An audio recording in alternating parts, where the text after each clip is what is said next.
We all have a select few albums that we adore, and that can be for any number of reasons. The time at which we listen to that album in our lives, the quality of the songs, the list goes on. Although one album that no one can forget about is no doubt Tragic Kingdom. It's one of the most recognizable albums of the 90s, and this year, 2020, marks 25 years since the album was released. And guess what? We're still talking about this album today. But why is that? And most importantly, why is Tragic Kingdom so beloved? Well, I suppose we best find out.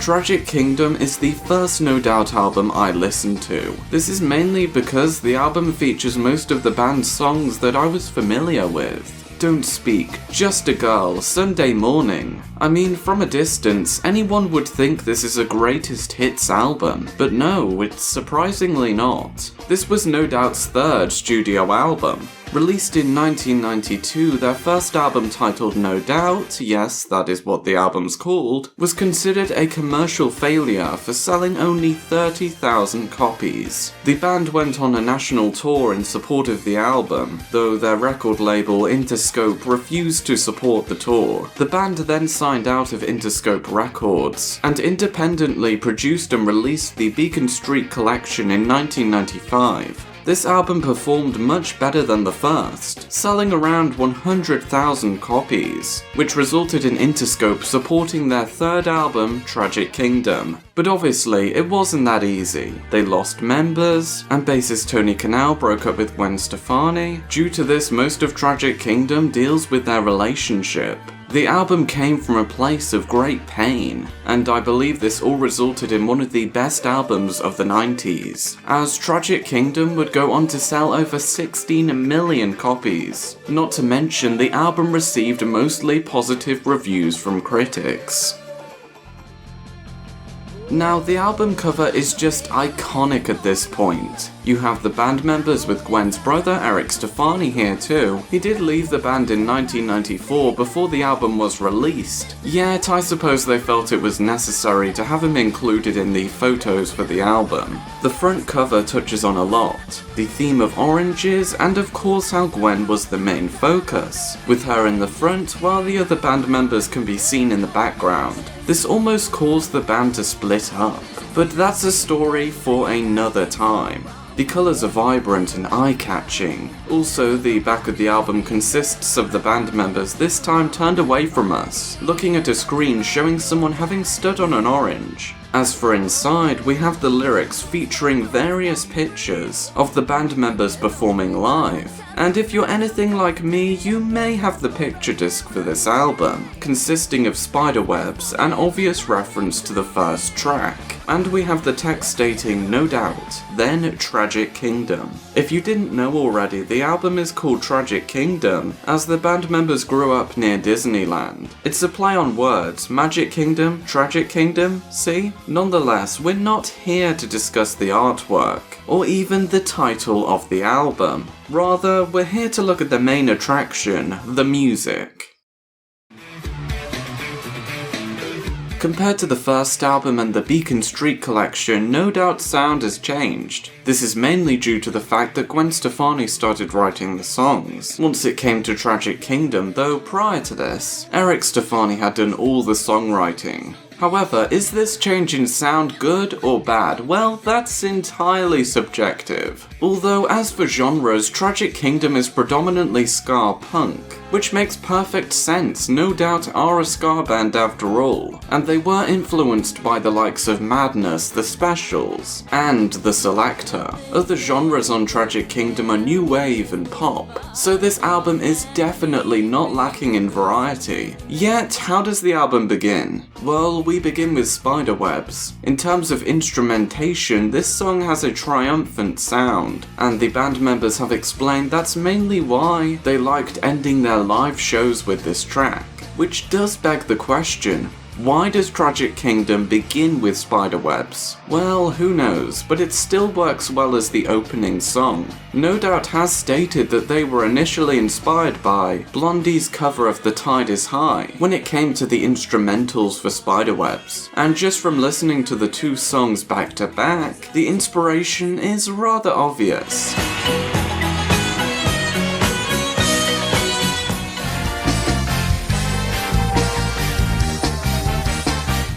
Not to mention, Blondie were without a doubt one of No Doubt's biggest inspirations. It's all there. Just look no further than the fact that Blondie and No Doubt both have blonde women fronting their bands. In terms of lyrics, Spiderwebs touches on a girl who is frustrated due to an annoying guy who keeps calling her. She ends up having to screen her calls. And as for the music video, it's Attack of the Phones. Excuse Me Mister is mainly remembered for its incredibly fast tempo. This is emphasized throughout the music video with fast cuts, used to convey the energy of the track. And of course there is the section with the train, which is downright unforgettable, and is really around the only part where the song takes a breather. As for the lyrics, it's about a woman attempting to get the attention of a man.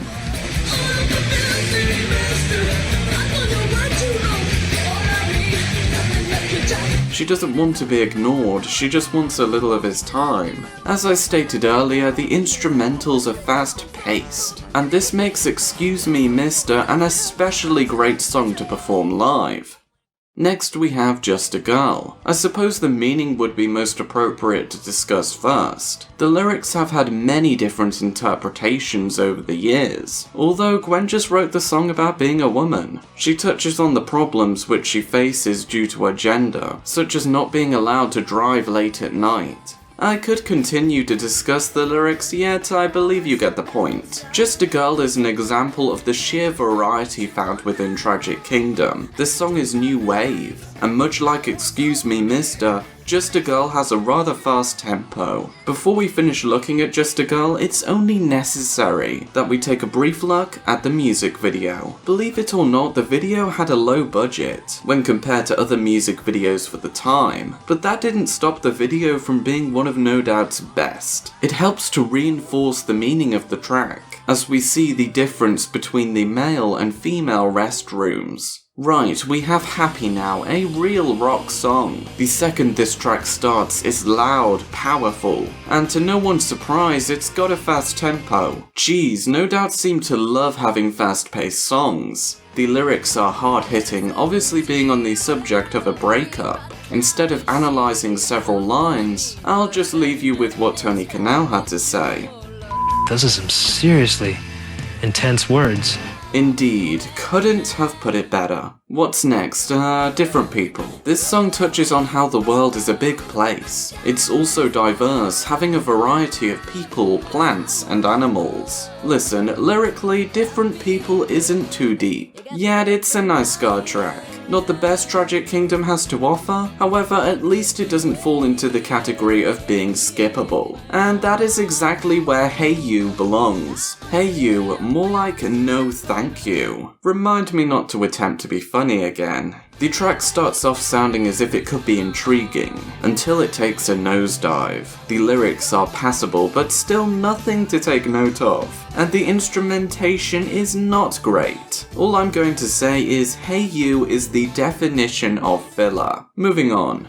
The Climb. This is one of two songs on Tragic Kingdom that are solely written by Stefani. The Climb is empowering, a ballad. I especially like the instrumentation. The opening of the song sounds larger than life, until the first verse kicks in and the track gradually builds itself back up. At surface level, the lyrics will make you think of someone climbing up a steep mountain. They climb higher and higher, resisting the temptation to look down. They know they must only look above and continue to climb. However, the track does have deeper meaning, perhaps touching on how we all need to continue through life. Not looking back, only looking forward. Only moving forward in the hopes that we will someday reach our end goal. If that be reaching the top of a mountain, or in my case, ending this album review. Anyways, let's now discuss side B of Tragic Kingdom. I would consider 16 to be a lot livelier when compared to Hey You and The Climb. The instrumentals have more of a heavy sound, and you can probably guess what the lyrics are about, just from hearing the title 16. Gwen addresses a 16-year-old, telling them exactly how it is at, you guessed it, 16. There's no deeper meaning, so let's take a look at the next track. This is a single and it's Sunday Morning. Undoubtedly one of the best songs Tragic Kingdom has to offer. The music video complements the song, enforcing that upbeat vibe through the use of vibrant colours, and the fact that it's sunny. A light-hearted music video mainly remembered for featuring Spaghetti, and Terry Hall from the specials I suppose, not a big deal at all, not at all. As I mentioned earlier, Sunday Morning is upbeat, especially with the instrumentation, and is one of the most jubilant tracks found on Tragic Kingdom in terms of instrumentals. But what is the song about? Well, if we take a look at the first verse,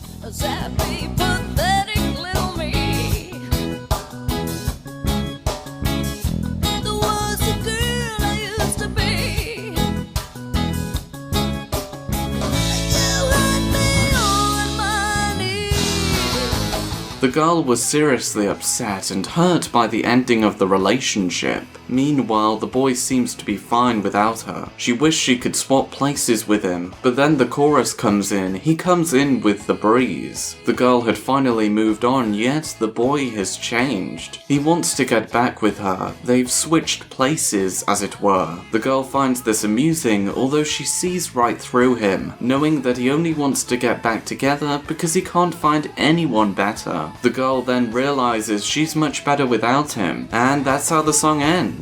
Lyrically, it's telling a story, which is fantastic. And that's it for Sunday Morning.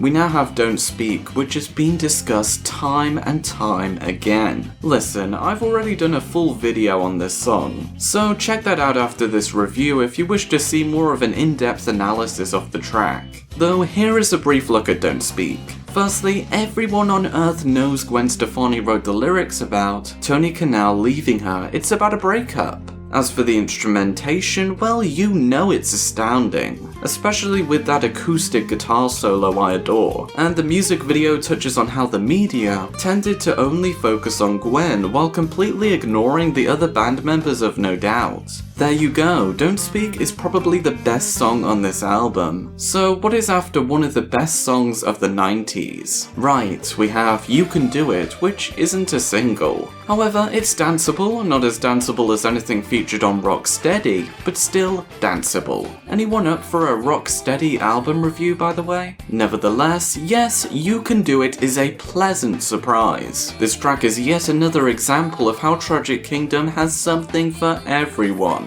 World Go Round is also a nice surprise. With its reggae-inspired sound, I kinda like this song. It's adding variety to Tragic Kingdom. Lyrically, I like the track's sentiments. As the song states, we've got to find another way to make the world go round. Then we have End It On This. This song is arguably not up to the same standard as You Can Do It, or World Go Round, although it's nothing bad. Hell, I kinda like the piano and the lyrics are okay. Yet, is this a song I would listen to by choice? No. Though End It On This leads rather nicely into the final track, Tragic Kingdom.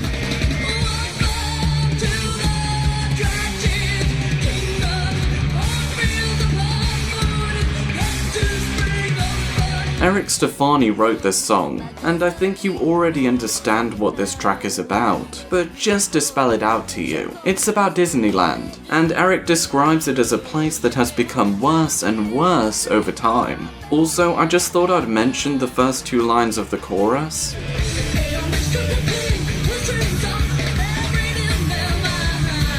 These two lines describe Walt Disney as being evil, but that's enough for the lyrics. As for the instrumentals, well, there's various tempo changes, and the memorable use of theme park announcements, which gives this track added character. Overall, the instrumentation seems to suggest danger, and this makes me wonder, why didn't they have Tragic Kingdom as the opening track? To me, it makes a lot of sense. Have you seen Live in the Tragic Kingdom? There, the track seems to work well as the opener. It leaves you anticipating what is yet to come. but instead the album seems to have it as the last song. This is my only gripe with the album structure, as I believe Tragic Kingdom should have been the first song on the album, while Spiderwebs should have been last, as it sounds triumphant and it just makes a lot more sense. But I suppose they wanted to begin with a single. Other than that, the structure is absolutely fine. Never too many singles or non-singles in one place, and I very rarely feel uninterested when listening to the album Tragic Kingdom.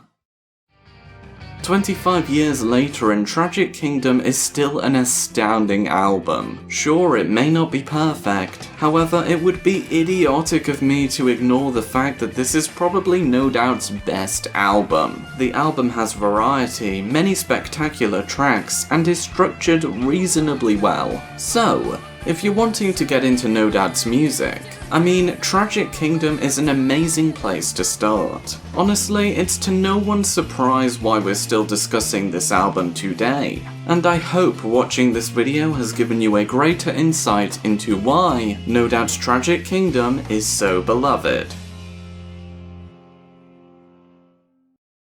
Hello, I hope you enjoyed the review. What are your thoughts on the album Tragic Kingdom? What album should I review next? Make sure to tell me in the comments down below. Subscribe if you're new and want to see more content like this. Like this video if you enjoyed it. Until next time, stay safe. Goodbye.